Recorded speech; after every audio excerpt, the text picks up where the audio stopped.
Today, what we're doing is we're talking all about the customer journey, because I actually had a few questions on Monday and on Tuesday about the customer journey. So today it's all about actually going to go through the detail of what this thing, the customer journey, is all about. And the customer journey is one of the 4 foundations of growth for any business. So we've got the purpose, the vision and the values, we've got the behavior, we've got the customer journey, and then finally it's the leadership at the top. So what is this customer journey thing? Well, the customer journey is really the part of the business where you are in complete control. You are in complete control of your customer's journey. Now that may come as a surprise to you. People are going to say, maybe, well, no, not. It's the customer, they determine it. Well, in many situations, in many businesses, that is true. The customer is driving this whole thing, which means that the business has to respond all the time to the customer demands and isn't necessarily promoting what they want to promote or putting forward what they really want to do. So actually, what is this customer journey thing? What do I mean by it's your control? Well, you are 100% in control of your customer journey. What do I mean by that is, if you're clear about your vision and your values and the transformation that your business is going to make for your customers, what you're able to do is therefore design that journey so that you deliver the desired transformation that you want for your customer. And therefore, what happens? What are the benefits of that? Well, the really simple benefits of this is it really gives clarity for your customers and for your team and anyone working with you about what's going to happen next in the journey, the next step that they're going to be faced with. Whether they have to do something, when they're going to receive something, what they're going to receive, what they're going to feel like, how it's going to feel for them. It also means that the transitions between the different steps in your business can become really elegant and trouble-free for the customer and for your team as well. It also means that the relationship that you have with your customer can deepen over time, because into that customer journey you can design moments when you're capturing data, where you're really listening to your customer, understanding what their needs and demands are and their wants are, so that you can tailor your response to them. But all the way along, it's delivering what you intend to deliver to your customer. And if you get that part right, what you're able to do is increase how much money your customers are spending with you, which obviously increases your profits, but it really gives that sense of personal service to your customer. They really feel like you're looking after them. You totally understand what they need and want, and therefore they feel, my God, this place, this customer, this person who's serving me, whether I be a lawyer, an accountant, a businessman, whether I be a service provider, a hotel, a restaurant, doesn't matter what you are, but that customer is going to feel, oh my goodness, they really understand what I want. I had a great one yesterday. I put out an email. So I send an email every Monday, and sometimes on Fridays, but definitely every Monday to my list. And I sent this one out about, I think it was the one about the snow last Monday. And I had an email back from a client that said, have you got a camera in my office? Because that's exactly what I'm working on right now. Now, the reason I know what my customers are doing is because I listen to my customers all the time. When I go out speaking, I'm listening to my customers, so I'm actually understanding what's going on for them, and therefore I can communicate really effectively. So when you design your customer journey for your customers, you've got to know what process they're going through, what issues they're dealing with, and therefore you can communicate. Now, here's the thing. So if these are the benefits, what are the problems that a good customer journey is solving? Well, it's getting rid of confusion. How many of you, there's a burger restaurant chain called, I think it's Gourmet Burger. First time I went there, I sat at the table and I sat there thinking to myself, my God, the service is awful here. I hadn't actually understood that you had to go up and make your own order and then collect the food yourself and take it back to your table. I didn't know that was the game. No one had told me. And therefore, I was sitting there thinking that I was confused. I didn't know what was going on, so the customer service was bad. You can get people to get upset because they're expecting one thing and you're delivering something else.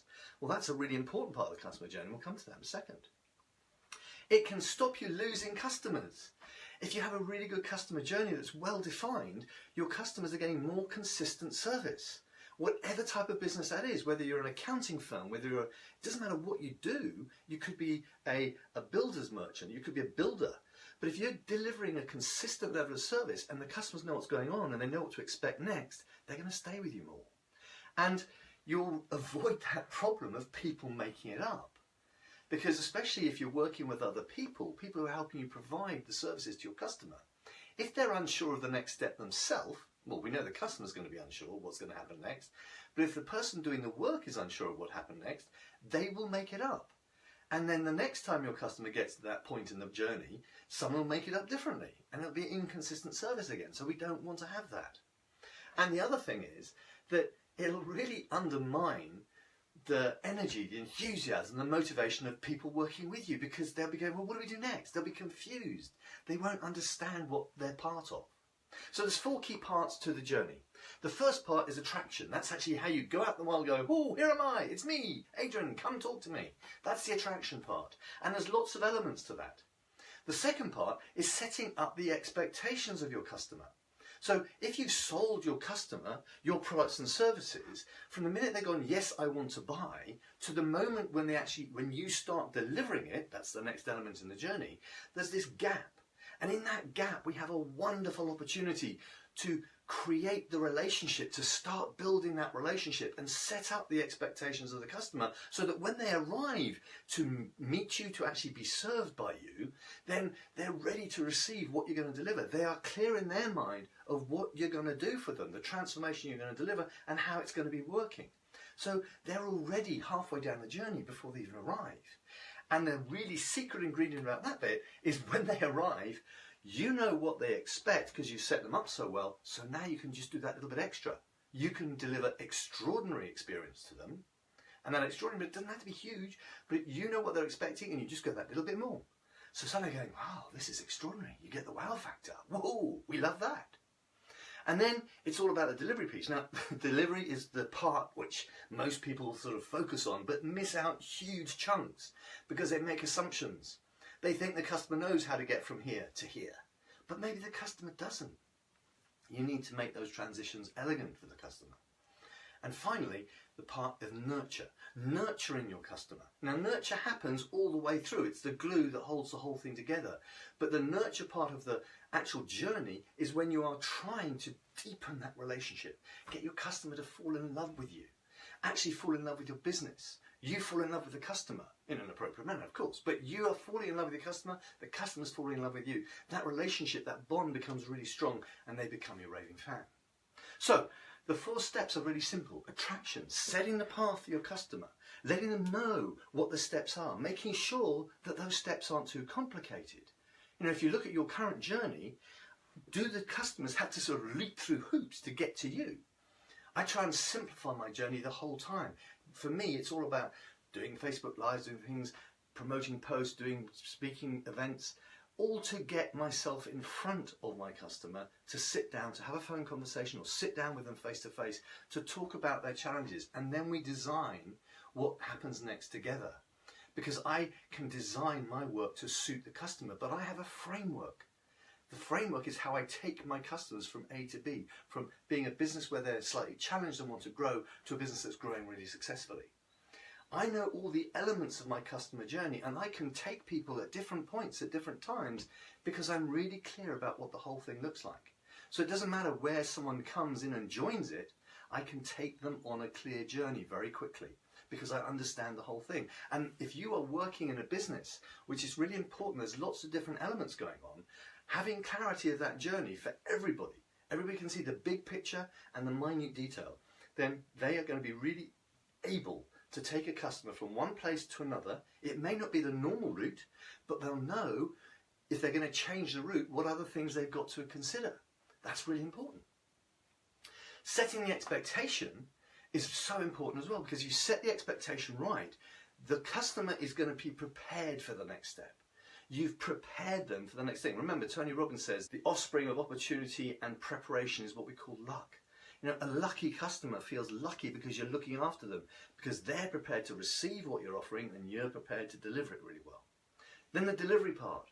That's the thousands of moving parts that you have in your business that you want to make sure that they all come together at the right time so that the customer doesn't get any surprises. Or if they do get surprises, it's because you're delivering that little bit extra to give them that wow factor. And then it's the nurture. And so many businesses get the nurture piece at the end of it wrong. How many of you have bought something online and then the next communication you get from that organization is buy this or buy another thing or buy more, buy more, buy more? That's not nurture. That's just spamming you with stuff. It's horrible. Nurture is about continuing the customer on that journey and deepening the relationship. It's about finding out more about your customer so that you can serve them better. It may be about giving them some information. In the talk yesterday, we were talking with a lovely lady who does the rain hats. Beautiful, beautiful product. And it's like, well, what could the next thing be after the customer has bought the rain hat?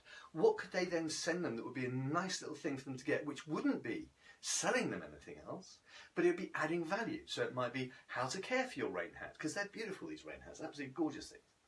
So it's like giving your customers some added value where they don't have to put their hand in their pocket anymore, because they're going to appreciate that value. And then the next time you then make them talk, oh, and by the way, we do also have this, they're going to be much more happy to spend more money with you because they believe that you're interested in serving them, not just fleecing them. So the companies that just say, buy my stuff, all they're interested in is your money. They're not interested in the service, they just want your money. That's not how it should work. So the takeaway from this is, it's up to you to plot your customer's journey. It's up to you to say what's going to happen next, to design it so that you know if a customer arrives at this point, you can take them safely to the next point. The steps have got to be elegant. So you design your customer journey for the outcome that your business is designed to deliver to your customer. The transformation that your business provides. And remember, this is your business, therefore it's your customer journey. The thing that you can do with your customer journey, the most powerful thing it does for you, is it starts to bring predictability to your business. If you know all the steps that your customers are going to be taking, then very quickly you can systemize that business. And as you get more customers, you're going to get more income. It'll enable you to employ someone to help you with the processes, the admin of it, to grow it. But it means that you know where you're going to be going next with your customer. When you're telling your story, it's being able to weave into your story the expectations that you're giving to the customer, that you're setting for your customer, what's going to happen next. So I hope today has been useful. I hope you've got some stuff out of that. Think about where you want to get them to first and start from there. What's the outcome you want to achieve? And then go back to, okay, so where are we going to start with that person and start to weave the journey? But remember, it's your journey, not your customers. It's your business, not your customers, and your business should be serving you. Thanks a lot for watching. See you soon. Bye for now.